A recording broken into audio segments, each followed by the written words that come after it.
Hello, I'm Dr. Andrew Cohen with Proactive Chiropractic, and today I'm goofing around a bit, but I'm really here to teach you about how your jaw can cause headaches and lots of tension. I just had a newish patient who I've been seeing now for 3 weeks, and his initial complaint was he got headaches every single day, typically around 3 o'clock in the afternoon, and they seemed to last 3 to 4 hours until he either took some over-the-counter medications or went to sleep. So that was a really interesting case to me. First off, headaches are not normal. And I want to repeat that because I would say at least 3 times a week, someone tells me, oh yeah, and I get headaches, but that's normal. So to repeat, headaches are not normal. You should not get headaches, and you certainly should not get headaches on a regular basis. Obviously, if you aren't getting enough sleep, or you're dehydrated, or you went out and partied too much, and you can point it back to something, then headaches are a normal sign that something is wrong and it's penalizing you.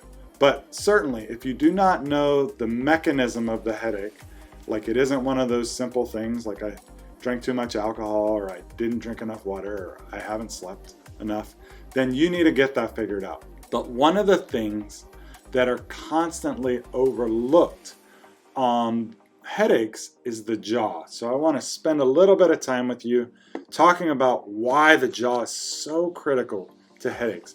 And I'm going to take the skull, upper part of the skull off so I can really talk about this. So first of all, the jaw moves in 3 different ways, but what's interesting about the anatomy of the jaw is it sort of just hangs there. It's unlike, say, your shoulder or your hip where it's a ball and socket. What happens with the jaw is there's a sling of muscles that connect it up into the upper skull, down into the lower jaw here, which are really, really critical for closing the jaw. Most of our muscles around the jaw are focused on closing. Obviously, chewing takes a lot of energy. We need to break down our food so that we can get it ready to be easily digested.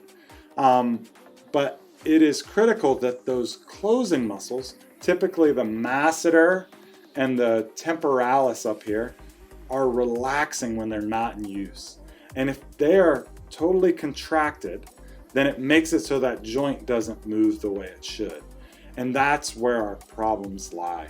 So again, because that joint isn't like fully connected, it's just essentially hanging here based on the way the muscles are holding it in place. If the muscles spasm, it makes sense that it's going to create a lot of havoc around the skull and can easily create headaches. So a simple exercise, if you suspect that your jaw is involved, is to open your jaw instead of what it's been doing, which is clenching. So most of us who have jaw issues are clenchers.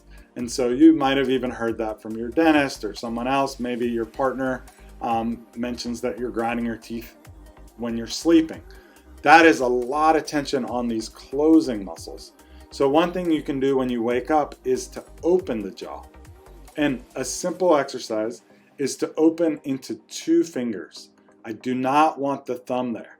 The 2 fingers without the thumb is the appropriate resistance. If you use the thumb, it's too much for the small muscles in here, which are used to open the jaw.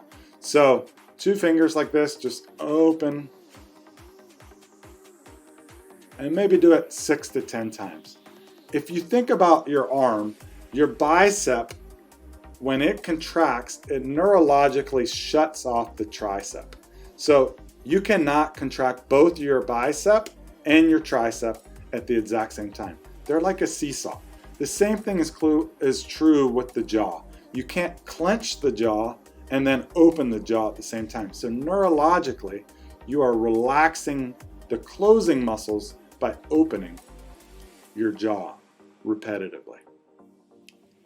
A test that you can do to determine if maybe your jaw is involved is to open your jaw as wide as you can and pick your non-dominant hand. You want to fit 3 knuckles of your non-dominant hand into your mouth. And I'll show you. It looks a little funny, but I want you to make sure that you're doing it well, because this is an easy test that you can do right there at home. So you can see how all 3 knuckles fit in my mouth. Sometimes I'll do that with a patient and they can hardly get 1 knuckle into their mouth. Their jaw is so locked up that even this much opening starts to cause them pain. You've probably heard of friends having a lockjaw situation where they couldn't even open their mouth. Obviously, that's a really, really serious case, and we want to get to the bottom of that. But most people who have jaw issues have never been diagnosed with it. They just think, oh, I just get headaches. And this really, really clicked in for me with this newish patient who has this headache every single day. And he just came in and I asked him, how are your headaches? And he said, I haven't had one since you fixed my jaw and my neck. And that was within 1 or 2 visits. So it's a game changer for him. And it can be a game changer for you as well. So the bottom line is, do these simple things at home. Start with the test. Open your mouth as wide as you can. See if you can get 3 of your non-dominant knuckles in there. If you can't, try a little bit at home, opening into the 2 fingers, and see if you can start to relax it on your own. If you can't, I would encourage you to find someone who's very thorough at understanding the biomechanics of the jaw and the upper neck, because they share a lot of the same muscles.